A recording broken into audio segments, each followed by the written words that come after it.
the first part of ET interview, I contacted an extraterrestrial organization using techniques I learned in remote viewing class and through meditation.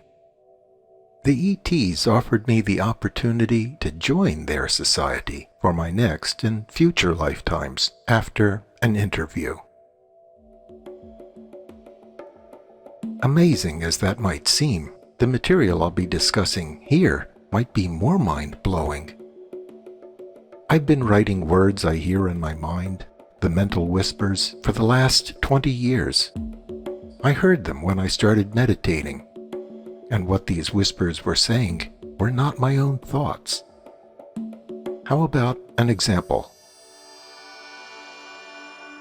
Imagine trying to calm your body and mind, and at first you might be thinking about school or work, but then finally you let that drift into the background. And then maybe you think about something you want to do tomorrow, and you let that drift into the background. And then all of a sudden there's a flash in your mind, and you hear way in the background, "Do you think he can hear us?" That is not your thought. The whispers are different and interesting. So I started writing them down, taking dictation from my subconscious and interacting with it in a conversational way. It became kind of a game. Many of my conversations occurred while meditating or in the early morning, so I'd write them down later. Not surprisingly, I've forgotten most of what I've written, but I rediscovered this old material that referenced ETs, and I think I should mention how this happened. My subconscious will rarely, if ever, initiate a conversation on its own. I always have to prod it first by mentally asking a question. But recently, and I don't know if this is an ET thing or some sort of mental breakthrough, but my subconscious now seems to speak up on its own. One night I woke up with a severe stomach cramp and sat up in bed. My mind whispered, actually no, it said clearly, "Shall I tell you what to do?" I was really surprised to hear those words while wondering whether I was going to throw up. I thought my answer, yes. "Drink lots of water." I did, and minutes later the ache or cramp was gone, and to be honest, I wouldn't have thought to have done that. Then on another occasion I couldn't sleep because of a headache. "Take a teaspoon of oil to calm the jitters in your eyes." I've never heard of oil as a prescription for headache, and I didn't even know my eyes were jittering. But since the other advice worked, I tried it, taking 2 fish oil capsules with a glass of water. Minutes later, the headache was gone. It spoke up again recently, saying, "Review all your notes from the beginning." And this was while I was pedaling an exercise bike at the gym. I decided to follow up and gathered up everything I'd written associated with ETs. That's how I found these journal entries. They were almost 2 years before the interview. They talk about things that foreshadowed and hinted the interview was coming. Yet at the time I wrote them, I couldn't believe them or even take them seriously. They didn't make any sense. It's only now, looking back in hindsight, I'm starting to see the connections. What you're going to hear is a story that involves my Indian spiritual heroes, Babaji and Nirmala on the one side, with their intimate connections to God and enlightenment, interwoven with ETs on the other, with their technology, devices, and agenda. I started wondering if one were masquerading as the other. Was an ET masquerading as Babaji because they knew I felt safe talking to him? Or was Babaji himself an ET, a frontman for an advanced technological society? I couldn't tell. Both are reported to have exceptional powers. And if the mind is truly universal, as they say, we might be united in one big mind anyway. I still can't believe I forgot all this stuff. Enjoy.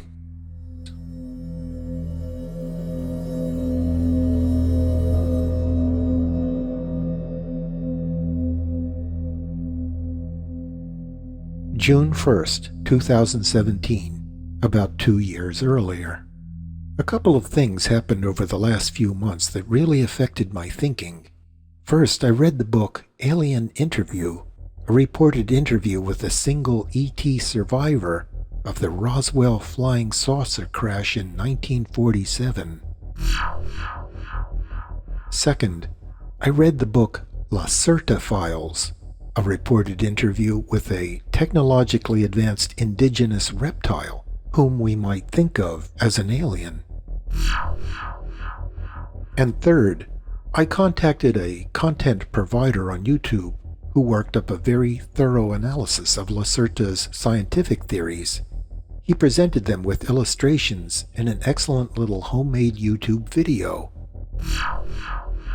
This last item in particular made me rethink my book project.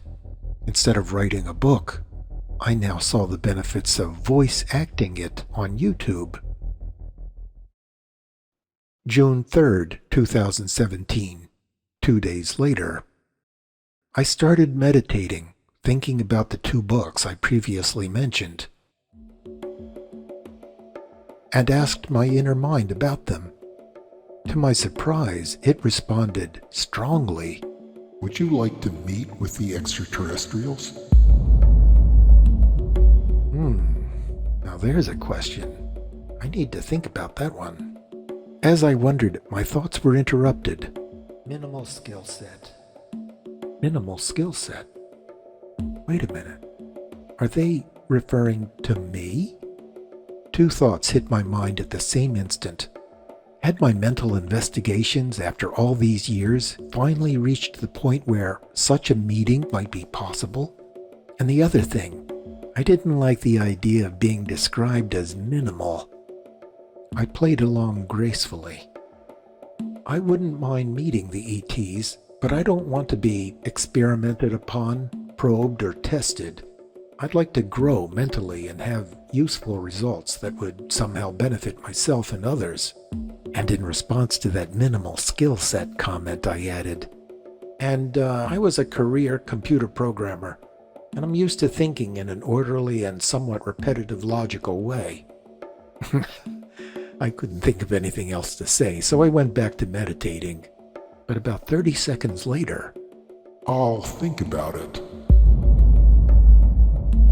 And then, Don, you stepped into a much bigger pond. whoa, whatever I just contacted was not my usual inner mind. June 4th, 2017, the next day. Something unusual today. While meditating, focusing on the mental blackness as usual, my mind perceived a bunch of big, black, wobbly balloons. I've had momentary visions before, but never groups of things in a clump that persisted in my mental view. These shimmered in place as though reflecting bits of nearby light. The way they obscured my mental awareness irritated me. I reached out and literally pushed them away. I wasn't even aware I was doing it. But afterwards, I realized I imagined a pair of arms to push them away. I could affect things in the mental world with my imagination. It seems sort of obvious now that I say it, but I never created mental objects and used them as props to affect other things in my mind. And I'm not sure why I got so annoyed, but for a moment there I felt a sense of panic. Like I needed to defend myself, pushing them away in self-defense. June 12th, 2017, 8 days later. I woke up at 2 a.m., keenly alert. The hairs on my arms were standing on end. My awareness of the bedroom seemed heightened, and for whatever reason I got the feeling Several ETs were standing in the far corner. As I recall, they were about 4.5 to 5 feet tall, with rounded heads like a cantaloupe and mottled yellow-grayish skin. They didn't seem to be paying attention to me, though. Rather some device they had with them, held at waist level. They were set up across the room by our front windows. I tried a mental test message. "Is someone there?" At first there was no response. Then, "We are interested in you." there was no further conversation, leaving me to wonder whether I actually heard something or not. My thoughts went something like, if they are real, they're probably ET geneticists studying my DNA. I read somewhere they did that sort of research. Seems harmless. But if they existed at all, they lived entirely in the mental world, or an adjoining dimension. My thinking was interrupted. "We are recording the position of every atom in your body. We want to understand how well your mind can translate things for us." I didn't feel alarmed. I've had too many mental conversations for that. And anyway, there was an infectious humor in the way they spoke. I simply waited to see what would happen next. 20 or 30 seconds later, a word list started playing in my mind. Alphabet, algorithm, bandwidth, backpack. The words sounded exactly like my own thoughts, except I knew I wasn't thinking them. Circles, cognitive, complementary, compass. This experience was so odd it almost made me laugh. At first I was entertained. My eyes were closed the entire time. Then I started wondering how this was being done. Maybe they were stimulating my brain with their device. Maybe this stimulation might have negative effects. I decided to ask, "Are there any physical changes associated with your project?" "Metabolically, you will change and become dependent on our presence." That wasn't very clear. I didn't know what metabolically meant. A physical or psychological addiction, perhaps? P.S. Metabolic definition: the chemical changes in living cells by which energy is provided for vital processes and activities, and new material is assimilated. Still confused, I said, "I'm not sure I like the sound of that." "The effects can be mitigated." I wasn't sure what that meant either. P.S. Mitigated definition: make less severe or serious. The word list stopped playing, and I found myself suddenly confronting my quiet mind. I kept expecting to hear more, but nothing followed, and I fell asleep. Note: twice I was confronted with phrases I didn't understand. When that happened, I got confused and I wasn't sure how to respond to their statements. Now that I've looked up their definitions, whoever was speaking, they used very terse, precise language. June 14th, 2017, 2 days later. Around midnight, lying in bed, I was awakened, hearing tapping or popping sounds on the walls all over the bedroom. Like the room itself was getting excited. Then it felt like, and I know this sounds weird, like something laid down into my body. I started getting cold, so I jacked up my electric blanket. But then these words boomed in my mind. "You have an overseer in you. This I can't explain." Those words were followed by a very loud rap on the wall to my left. Note: a loud rap after a mental message is common. It's like a call to pay attention, expressed through a secondary channel, a sound you can hear to help you focus and take note. I wasn't exactly sure what they meant by overseer, but nothing else seemed to be happening, so I ignored it all like the other times and fell back asleep. A couple of hours later, I woke up again with my hand resting between my legs near my crotch, perhaps thinking sexy thoughts. That's when I heard a loud mental voice. Can you please think about something else? Then I felt a finger on my hand brushing it slowly away from my crotch. His words and that feeling on my hand startled me. I froze, and it took me some moments to overcome the shock and decide how to respond. With eyes still closed, I worked up some courage. With whom am I speaking? What the? Then a moment later, Babaji. Babaji. I was speechless. I didn't know what to say.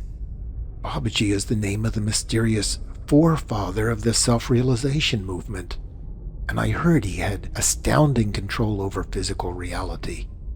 He was famously described in Paramahansa Yogananda's book, Autobiography of a Yogi.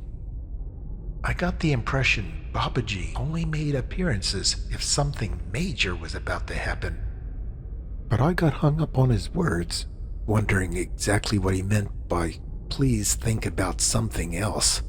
I think my primary concern at that point was whether I should feel guilty or not.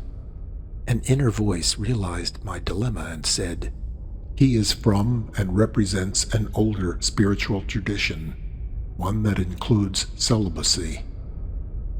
Note, the mind is more curious than you might have imagined.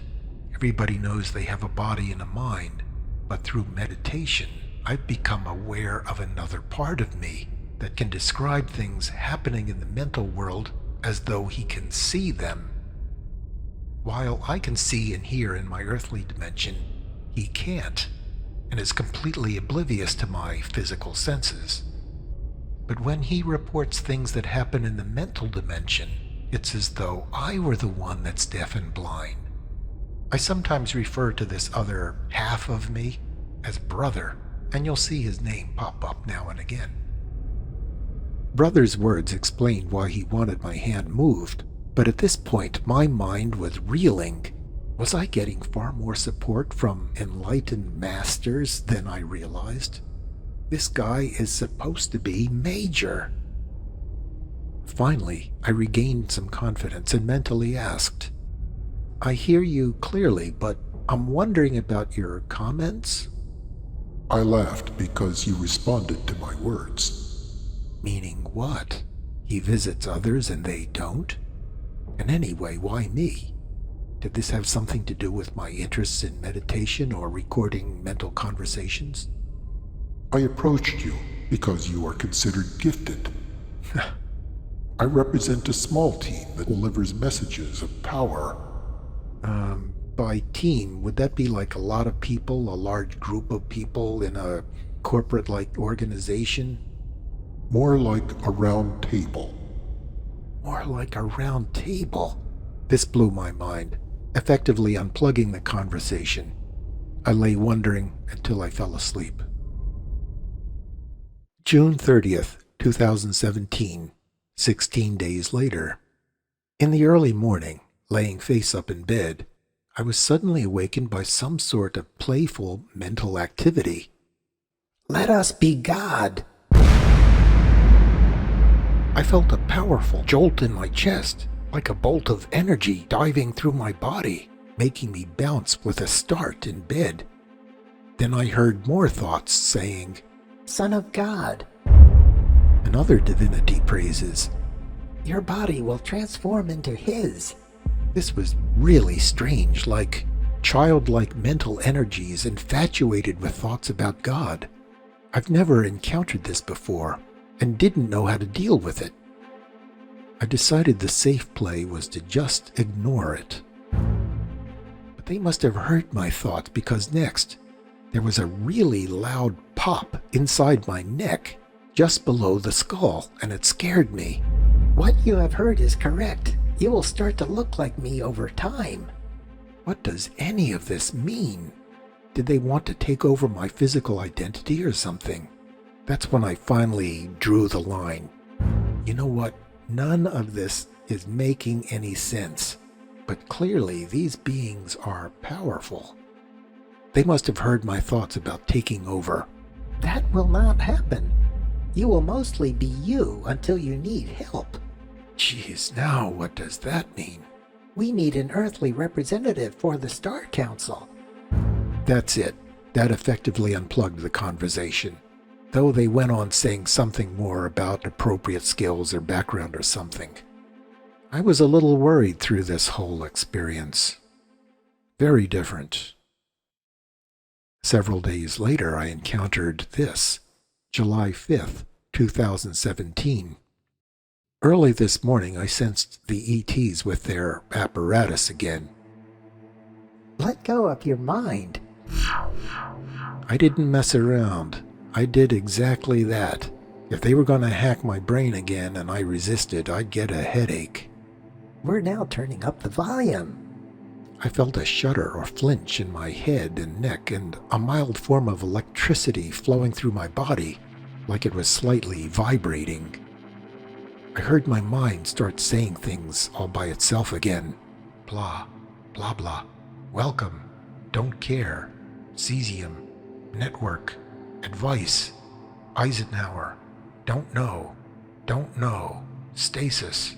Don't care. And a lot of other words I don't remember. This went on for a minute or two. Sometimes there were gaps between words. I distinctly remember the phrase "don't know" and "don't care" being said a bunch of times. P.S. Rereading this segment and analyzing it almost 6 months later, I'm starting to believe this was sort of the reverse of their previous test. In the last one, they fed words into my mind and I heard them pronounced. But this time, I think they were asking my brain to translate their unspoken thoughts into English if I knew how to. We are now turning up the volume to max. I braced myself, but in apparent contradiction, I didn't hear any more words, and the tingling stopped. But an eye-strain type headache began, which I mentally reported. Oh, I feel a headache coming on. It started getting bad, and I rolled on my right side and just laid there, trying to distance myself from it, then started falling asleep, only to be awakened to hear, The test has completed. I presumed they were done, but then, Now we're applying the second part, the expander amplifier. I waited, but again felt nothing. Minutes later, It's over. You will need a treatment every day for a month. the room and my mind went silent. I waited for a while to see if anything else would happen, then sat up and started walking to the bathroom. For some reason, my fingers and feet tingled and actually felt longer. I checked myself in the mirror. Thank God I still looked the same. A week after that, on July 12th, 2017, lying in bed with my eyes closed, I heard a loud snap on the wall. Still groggy, I mentally asked, "Who's there?" The response was very clear. We are extraterrestrials. We have completely mapped out your body to the last molecule in case it should stop functioning. You underwent tests, and the tests were successful. Additionally, we are opening your third eye. Their mention of the third eye got me curious, and I focused on my upper forehead region. Whether real or imagined, I thought I perceived a dark whirlpool, a vortex as though viewed from above. It wasn't clear, though. Dark, barely visible. May I ask what further plans you have with me? You will function normally, but in years to come you will meet ETs and possibly go off-world with them. Remember, this is almost 2 years before the interview. October 15th, 2017. About 3 months later. 5 a.m. I woke up in the midst of a dream-like conversation between myself, Nirmala, and Babaji. We were all seated near each other on what seemed old Greek temple ruins in pale white light. I asked about their relationship with God and how they pray. Nirmala spoke first. Look God in the eye and fearlessly ask for what you want. Don't be afraid. Stand tall. He will give you what you want and need. Then Babaji added, Nirmala is right. Step up to God and have courage.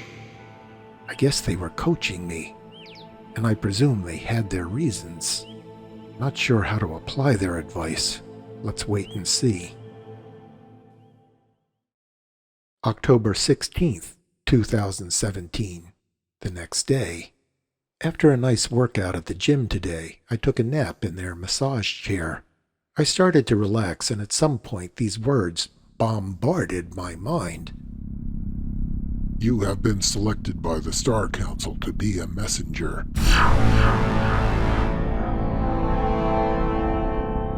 The voice went on to say that it would prove this to me, but nothing actually happened. Interesting. Mention of Star Council again.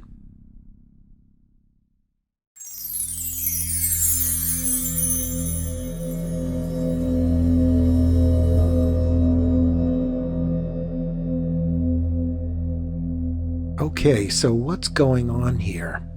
If I take my notes literally, I was being analyzed one night, attacked by God-preoccupied children the next, then back to more scanning and stimulation, along with some advice on how to pray.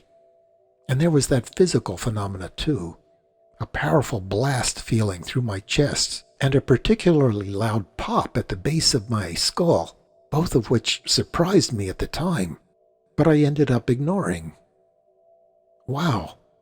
Actually, every bit of this I did forget about, and I guess now you can clearly see the power of keeping good dated notes. Now, let me try retelling this story in a different way. First, let me assume you're not so naive as to believe there's only one type of reality, our own. If there are ETs, then I'm sure there are both physical and non-physical varieties. And I'm willing to bet they cooperate with each other to achieve common goals. With that in mind, my story goes something like this.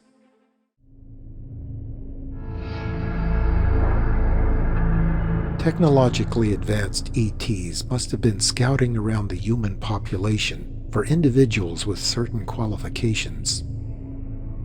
Scouts must have picked up on my interest right after I read Alien Interview. I remembered feeling upset and meditating, trying to reach out to the heavens for some sort of guidance. That might have been the trigger, for just a few nights later a scout approached. Quickly determined I was ill-qualified with minimal skill set and about to leave, but I overheard his comment mentally and surprised him by answering back.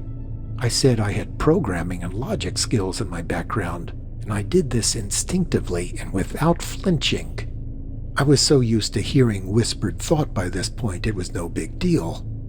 His reply, I'll think about it, must have meant more than that. I probably became a potential candidate for some whatever goal they had in mind. A few days later, I perceived many dark, wobbly black balloons in one of my meditations. I didn't pay too much notice, and only realized that I could push them away using my imagination. But more recently, and I'm getting well ahead of myself here, I've discovered that mental beings can secretly observe others by projecting black mental barriers around themselves to avoid detection. And that event preceded the really strange stuff. I perceived 2 ET technicians who actually stated their goals: to scan me and determine how well my brain could translate things for them. This was on multiple evenings and was further substantiated by my hearing word lists played through my mind. I guess they needed a brain they could talk to, one they could stimulate and hear what words resonated back mentally.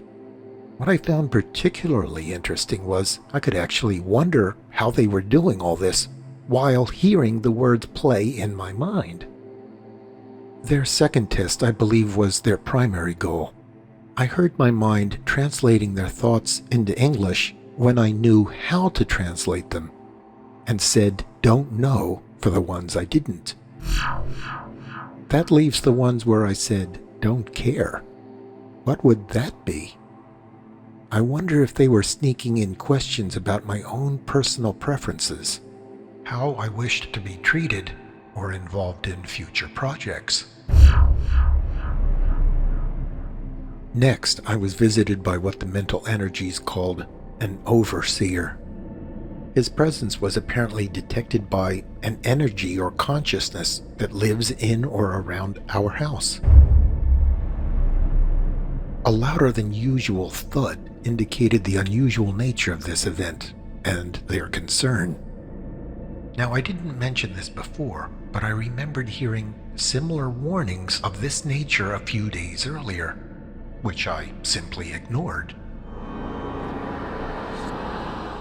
I want to say a few more words about this particular situation, because it might be happening to others. It felt like a human laid into my body as I lay in bed. I suddenly felt cold. I have an electric blanket, so I just turned it up and went back to sleep. There were no other physical sensations, like I didn't smell anything, etc. But on a few previous occasions, I perceived strange mental images, voices, thoughts, dreams that were completely foreign. On at least 2 occasions, I decided to mentally defend myself by catapulting the intruder out into space, essentially using the balloon pushing technique I described earlier, which really works. The rest I just ignored. But the overseer Babaji did something the others hadn't. He must have greater control over physical reality, for I felt him touch my hand while speaking words mentally, which I heard clear as a bell. Could you please think about something else? Now this is where it gets interesting. Babaji is considered God by some, close to God by others, and I believe through his connection I was next visited by childlike beings that only spoke about God, playing God, and perhaps they thought they were transforming me into God. But while childish in tone, they were curiously powerful, diving into my chest and neck with obvious jolts. Perhaps they were beings of pure energy, and perhaps the thoughts I perceived are the way pure energy beings think. Since the pop in my neck was especially loud, it was almost like a firecracker, and I actually thought an artery burst at the time. They may have affected me physically, and I'm hoping it was for the better. The other thing that I wonder about is how well my mind translates things it doesn't understand. Suppose you encountered beings hundreds of thousands of years more advanced than you, and they were communicating directly in your mind. Would you consider what they were saying as conversations about God?